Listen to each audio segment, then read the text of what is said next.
Que a graça do Senhor Jesus Cristo e o amor de Deus e a comunhão do Espírito Santo seja com todos vós. Amém. Este terceiro domingo da Páscoa, 19 de abril de 2026. Vamos abrir as nossas Bíblias no livro de Atos dos Apóstolos, capítulo 2, onde aparece registrado o primeiro sermão apostólico que foi proferido pelo apóstolo Pedro no mesmo dia de Pentecostes. É o primeiro grande sermão da igreja cristã. Isto acontece após o derramamento do Espírito Santo, que deixou muitos perplexos diante do fenômeno das línguas, diante do fenômeno dos idiomas, que quem nos estava falando não tinha aprendido, nem estudado, nem nada disso. Foi algo miraculoso. Enquanto uns ficavam perplexos diante desse acontecimento, outros zombavam, diz a palavra de Deus, afirmando que os discípulos estavam embriagados. Então Pedro, cheio do Espírito Santo, se levanta a explicar o que estava acontecendo e disse que não era possível, que estivessem embriagados, porque essa era a terceira hora do dia. Capítulo 2 de Atos, versículo 15. Terceira hora do dia significa 9 horas da manhã. Então nós temos o horário em que isso aconteceu, cedo de manhã, o Pentecostes. Este sermão contém os elementos essenciais da pregação apostólica: interpretação das Escrituras, proclamação de Cristo, o Messias, a denúncia do pecado, o testemunho da ressurreição e a exaltação do Senhor Jesus Cristo, acima de todo nome. Temos então a explicação do Pentecostes, o cumprimento da profecia. Isto é muito importante, porque o próprio Pedro se levanta, e como está registrado no versículo 16, isto é o que foi dito pelo profeta Joel. E aí ele menciona o que o profeta Joel havia dito, que do meu espírito derramarei sobre toda a carne, e os vossos filhos e as vossas filhas profetizarão, e os vossos jovens terão visões, e os vossos velhos terão sonhos, e também do meu espírito derramarei sobre todos os meus servos e as minhas servas, e naqueles dias profetizarão. E farei aparecer prodígios em cima do céu e sinais embaixo da terra, sangue, fogo e vapor de fumo. O sol se converterá em trevas e a lua em sangue, antes de chegar o grande e glorioso dia do Senhor. E acontecerá que todo aquele que invocar o nome do Senhor será salvo. Voltando ao que está escrito no versículo 16, isto é o que foi dito pelo profeta Joel. Então, naquele instante que estava acontecendo o Pentecostes, estava se cumprindo a profecia de Joel. O Pentecostes, então, é apresentado como o cumprimento profético, não como uma experiência repetitiva. Esse é o grande problema da cristandade nos nossos dias, especificamente da segunda metade do século XIX, 1800 e lá vai pedrada, em diante, até hoje, nos nossos dias. E se nós perguntarmos nas ruas qual é o conceito que as pessoas têm dos cristãos, dos evangélicos, eles vão fazer, mal e mal vão fazer uma descrição de uma igreja carismática, de uma igreja pentecostalizada. Porque para eles, cristianismo é isso. um bando de pessoas com pouca escolaridade que se reúnem e gritam e pulam e que começam a falar em coisas que ninguém entende. A maioria das pessoas acredita que isso é ser cristão, que isso é ser evangélico, que isso é ser crente. Conhecendo a palavra de Deus, nós aprendemos, por exemplo, que uma profecia se cumpre e ela não continua a ser cumprida indefinidamente. Exemplo, João 1,14. A encarnação de Cristo. E ele se fez carne. Isso aconteceu uma vez. Não pode a cada década, não pode a cada século as pessoas ficarem esperando que aconteça a encarnação, porque ela já aconteceu uma vez. A morte expiatória do Senhor Jesus, Hebreus 10:10, de igual maneira. Não, mas está escrito que o Cordeiro de Deus que deveria derramar o seu sangue. Isso aconteceu uma vez. Não se cumpre década após década, século após século, e se volta a cumprir e se torna a cumprir. Não acontece assim. Isso já se cumpriu. Da mesma maneira, o derramamento inaugural do Espírito ocorreu uma vez, no dia de Pentecostes. Infelizmente, hoje, nós estamos rodeados por grupos dos mais diversos, que afirmam que nas suas reuniões se cumpre o derramamento do Espírito.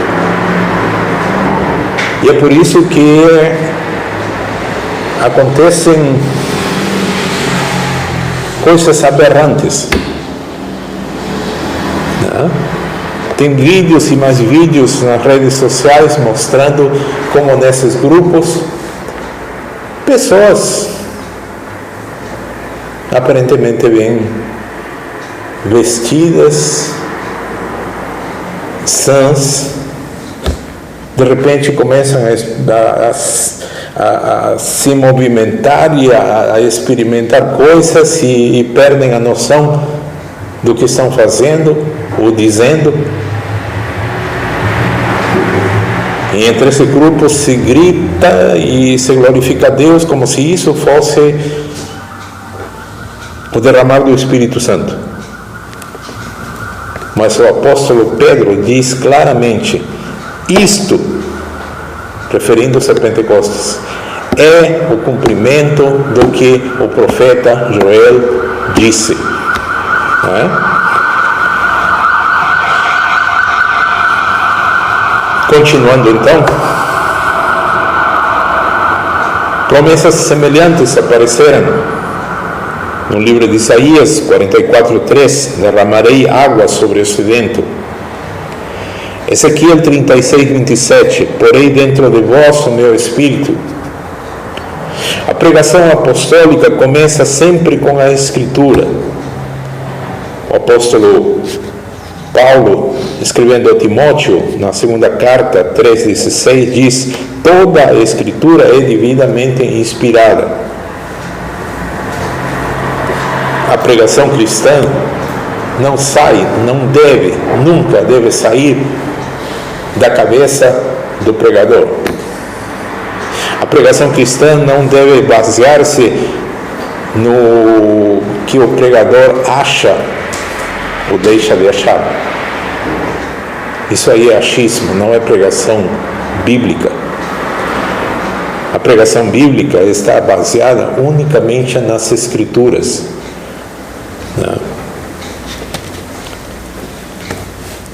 O apóstolo Pedro apresentou a Jesus como o Messias. Palavra em português. A palavra em grego, Cristo. E a palavra em hebraico, Mashiach.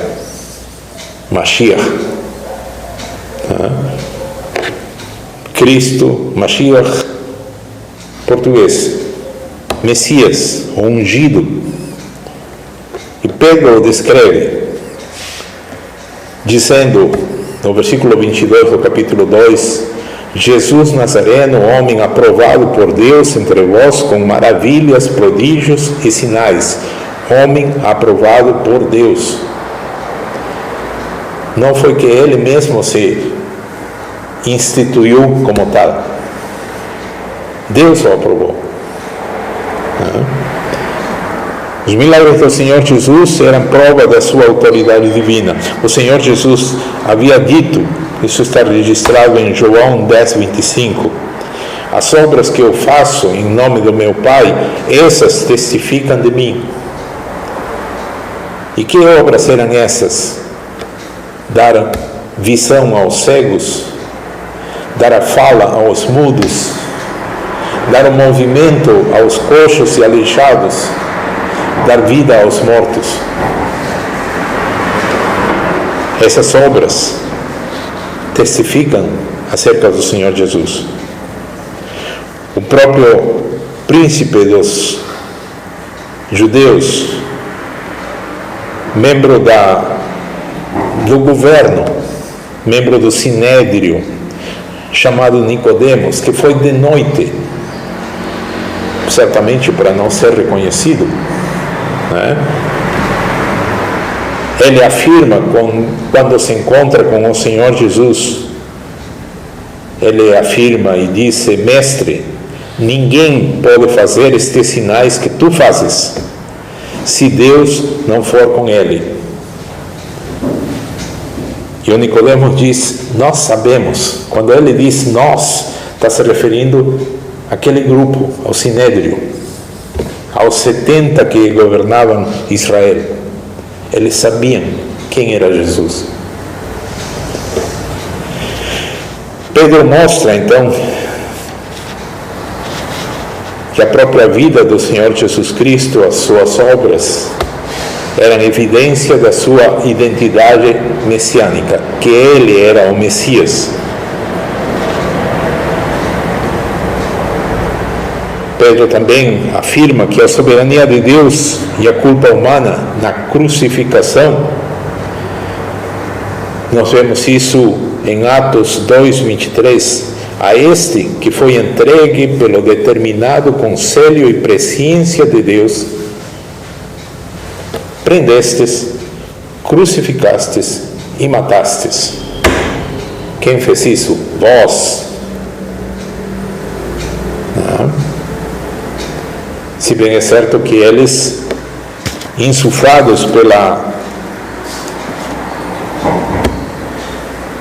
pelos que João Batista os chamou raça de víboras, insuflados por eles, pediram diante de Pilatos: crucifica-o, liberta Barrabás. Mas a esse, crucifica-o. Embora Pilatos tivesse dito: não encontro culpa nenhuma, é inocente. E aí acontece aquela famosa cena em que Pilatos pede uma bacia de água e diz: lavo as minhas mãos, são vocês que estão fazendo isso. E Pedro ratifica isso: vós prendestes, crucificastes e matastes. Aqui encontramos duas verdades profundas: a soberania de Deus, primeiro. A morte de Cristo não estava, assim como um acidente de percurso. A morte de Cristo já estava no plano eterno de Deus. Isaías 53:10. Ao Senhor agradou moê-lo. Em Apocalipse 13:8, o apóstolo João escreve: o cordeiro que foi morto desde a fundação do mundo. Isso já estava planejado. E nós vimos, no dia em que nos lembramos da sua crucifixão, Nós vimos como ele expressa as chamadas 7 palavras, que não foram 7 palavras isoladas, mas frases. E cada uma dessas frases era o cumprimento de uma profecia que séculos antes havia sido dita.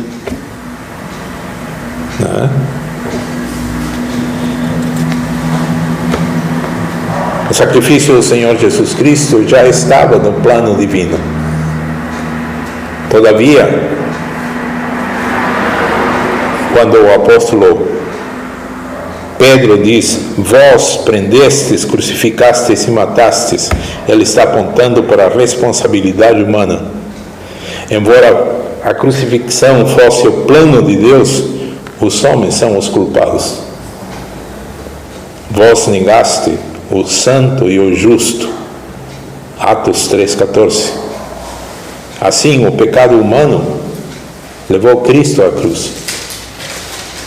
Ele carregou na cruz do Calvário os nossos pecados.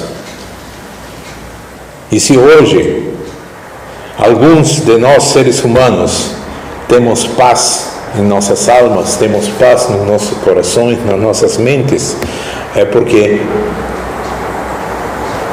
nós não somos mais angustiados, agoniados por uma consciência que nos acuse de pecado continuamente. Porque sabemos que cada um desses pecados, mesmo aqueles que não somos conscientes, os chamados pecados de comissão, aqueles pecados que cometemos, seja por pensamentos, por palavras ou por ações, até mesmo esses pecados nós sabemos que nós temos ao Senhor Jesus como nosso sumo sacerdote que está diante de Deus, intercedendo por nós dia e noite. E o apóstolo João nos escreve na sua carta dizendo que se alguém pecar, temos advogado junto ao Pai, Jesus Cristo. Ele que intercede por nós. Por isso que mesmo quando nós cometemos esses pecados, nós sabemos que o seu sangue nos cobre e nos purifica de toda injustiça. E somos perdoados. Enquanto ao nosso redor, milhares, milhões de pessoas não têm esse conforto, não têm essa tranquilidade. O apóstolo Pedro aponta também para um fato, que é o fato da ressurreição de Cristo, no capítulo 2, versículo 24, ao qual Deus ressuscitou soltas as dores da morte. Pedro prova isso citando o Salmo 16, onde no versículo 10 está escrito: não deixarás a minha alma no inferno, nem permitirás que o teu santo veja a corrupção. Não deixarás a minha alma no inferno. Nós, cristãos, confessamos no credo apostólico: desceu ao inferno. Muitos, para evitar essa palavra, alteraram o credo apostólico: desceu à mansão dos mortos. Mas mansão dos mortos não é. Ele desceu ao inferno, está escrito. E não desceu ao inferno porque ele merecia o inferno, mas desceu ao inferno, e o apóstolo Pedro nos diz na sua carta, a pregar aos espíritos, não a almas, aos espíritos que foram desobedientes na época de Noé, quando se preparava a arca. Esses espíritos que foram colocados em prisões de escuridão até o juízo do último dia. São aqueles espíritos que aparecem em Gênesis capítulo 6. Viram os filhos de Deus que as filhas dos homens eram formosas. E foram atrás dessa carne. Está escrito na epístola de Pedro. A esses espíritos desobedientes, o Senhor Jesus desceu ao inferno e proclamou, pregou. Pregar no sentido de proclamar a sua vitória na cruz.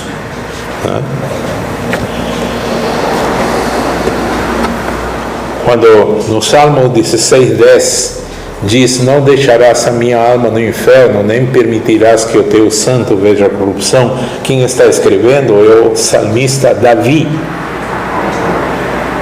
Mas Pedro argumenta e diz: Davi morreu e foi sepultado. Seu corpo viu corrupção.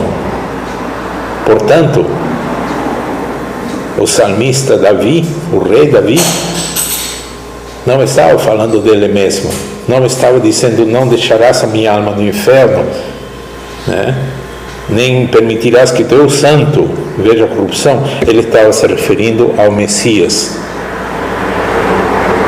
No versículo 32 de Atos 2 está escrito: deste Jesus, a quem Deus ressuscitou, do que todos nós somos testemunhas. O Senhor Jesus se apresentou em diversas ocasiões durante aqueles 40 dias entre a sua crucifixão e a sua assunção aos céus. Ele se apresentou a diversas testemunhas. Muitas testemunhas. O apóstolo Paulo, escrevendo na sua carta aos Coríntios 15:17, ele afirma: se Cristo não ressuscitou, é vã a vossa fé, e é vã a nossa pregação. Se Cristo não ressuscitou, o cristianismo inteiro não fica em pé, não tem razão de existência. Mas Cristo ressuscitou, e nós somos testemunhas disso, diz o apóstolo Pedro. Depois da sua ressurreição, Cristo foi exaltado à destra de Deus. Atos 2:33. Pedro cita outro salmo messiânico, o Salmo 110:1. Disse o Senhor ao meu Senhor. Isto joga por terra muitas ideias de muitas pessoas que acreditam: Deus é um só, não existe mais ninguém. Os padres se inventaram a Trindade, referindo-se à Igreja Católica. A Igreja Católica só começa a existir depois do século IV, E a Igreja Cristã, desde o seu princípio, desde seu início, já confessava a Deus como sendo Deus Pai, Filho e Espírito Santo. Disse o Senhor ao meu Senhor: assenta-te à minha direita. Salmo 110:1. Esse texto mostra que Cristo, o Messias, reina, que Cristo, o Messias, governa, que Cristo, o Messias, intercede. E Paulo, escrevendo aos Hebreus, no capítulo 4, versículo 14, diz: temos um grande sumo sacerdote que penetrou nos céus. Grande sumo sacerdote. Mas nós já temos estudado isso. O Senhor Jesus não poderia ser sacerdote, nem sequer isso, porque ele era da tribo de Judá. Como é que ele é mencionado, ele é chamado grande sumo sacerdote? Paulo, escrevendo a sua carta aos Hebreus, explica uma e outra vez como isso aconteceu. E isso nos dá a certeza de que nós não estamos mais debaixo daquela lei, daquele sacerdócio chamado sacerdócio levítico do Antigo Testamento. Mas nós, os cristãos, estamos debaixo do sacerdócio do Senhor Jesus Cristo, segundo a ordem de Melquisedeque. Isto explica também, por exemplo, o chamado batismo do Senhor Jesus, que não foi batismo, porque quando João Batista estava lá no deserto, à beira do Jordão, e o povo ia buscar João Batista, a Bíblia diz claramente que o povo, confessando publicamente os seus pecados, eles abriam a boca e confessavam os seus pecados, e ao fazer isso, João os aspergia. João não mergulhava ninguém no Rio Jordão, os aspergia com água. E aí de repente nessa fila aparece o Senhor Jesus e João Batista diz, não posso, e ele se nega, e está escrito na palavra de Deus. Até que um momento o Senhor Jesus disse, deixa, porque assim convém que compramos toda a justiça. E quando ele menciona isso, João como que se toca e procede ao seu batismo. E nesse instante diz que se escuta uma voz, um barulho, um som dos céus. As pessoas não entenderam, pensaram que era um trovão, alguma coisa, um anjo está falando, mas se ouviu uma voz dizendo, tu és o meu filho. E se viu o Espírito Santo descendo como uma pomba, pousando sobre ele.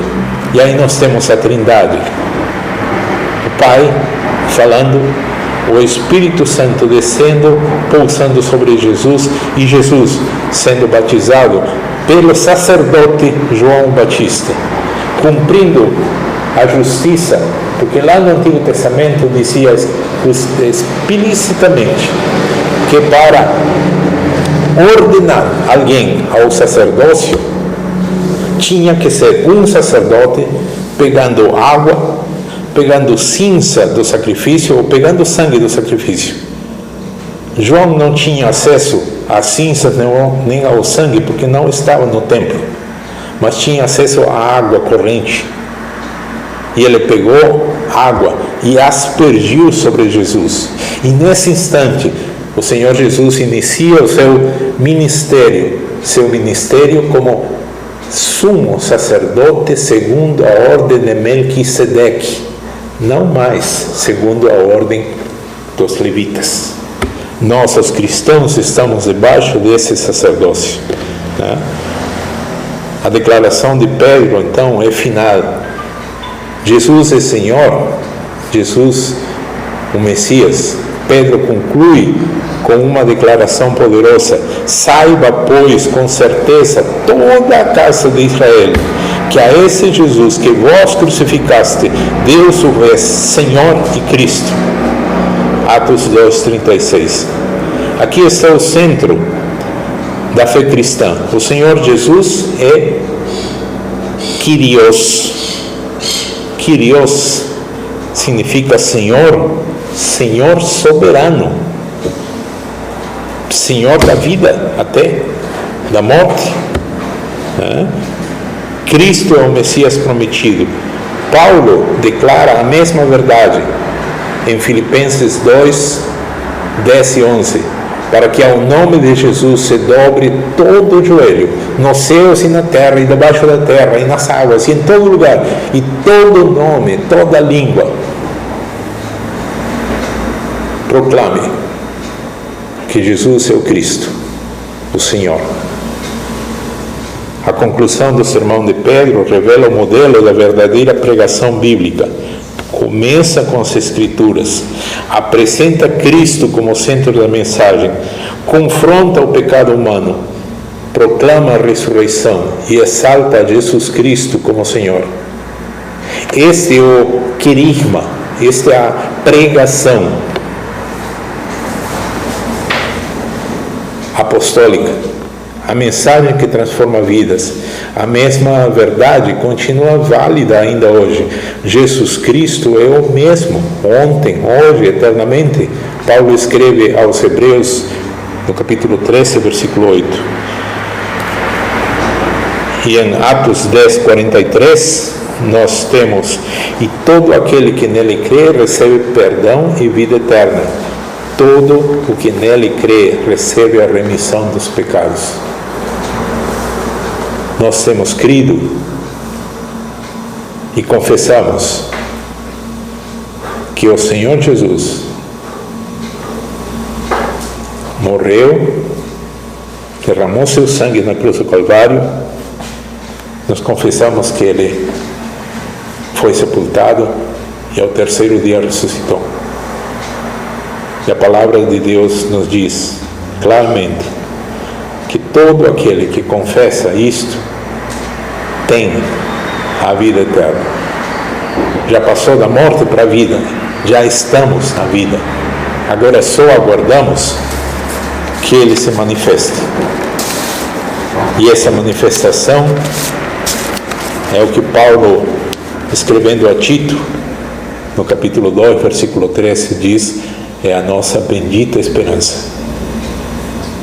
Num mundo cada vez mais conturbado, cada dia que passa, nós escutamos porque os Estados Unidos, porque o Irã, porque a Rússia, porque a China, porque estão se confabulando, e porque de repente estoura uma guerra mundial, e porque isto e porque aquilo.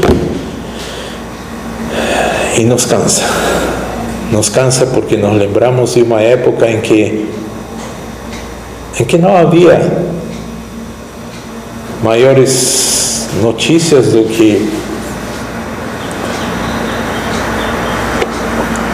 um acidente que aconteceu por aí em alguma cidade, aparecia nos jornais, e essas eram as notícias piores que tínhamos. Hoje nós estamos numa época em que cada dia é uma notícia pior do que a anterior. E nos sentimos angustiados, agoniados com tudo isso, porque chega a cansar. E nesse ambiente aqui no Brasil, todo mundo esperando, não, porque Trump já está há vários anos. Não, quando Trump subir no poder, aí ele vai ajudar o Brasil. O Brasil está na mesma. Pessoas inocentes são presas até hoje. Já vão para 4 anos. O único presidente que foi esquadrinhado assim com lupa, que não roubou R$1. Se tivessem encontrado que roubou R$1, com certeza teriam feito um PL para aprovar pena de morte para ele. Mas esse é o único presidente até hoje, está preso. E muitas pessoas no Brasil inteiro colocam as suas esperanças. Não, porque agora em outubro a coisa vai mudar. Não vai mudar, gente, vai ficar pior. Porque a palavra de Deus tem que se cumprir. E as coisas vão ficar pior e pior, até que apareça aquele que haverá de dominar o mundo inteiro e perseguir a todo aquele que creia no único e verdadeiro Deus. E a nossa esperança é que antes que isso aconteça, como está escrito em Romanos 5:9, 1 Tessalonicenses 5:9, porque se Deus, sendo nós ainda pecadores, nos justificou, logo, muito mais agora, sendo já justificados, seremos por Ele salvos da ira. E porque Deus não nos destinou para a ira, nós não estamos destinados para a ira. A nossa bendita esperança é que Ele se manifeste.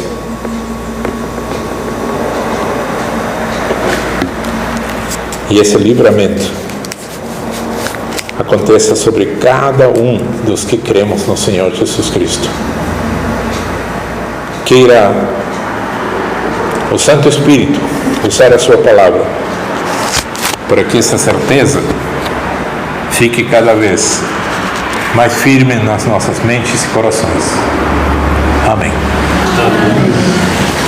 Em nós Deus com todo coração,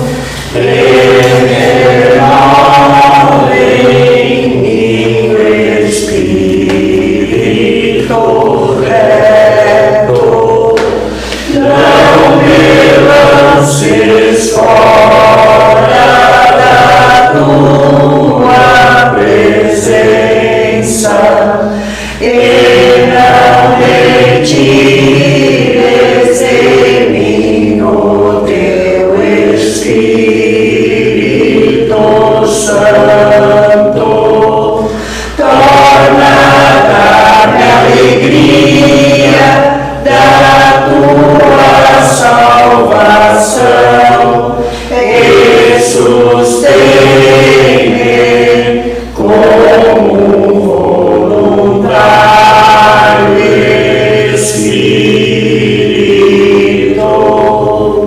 Amém.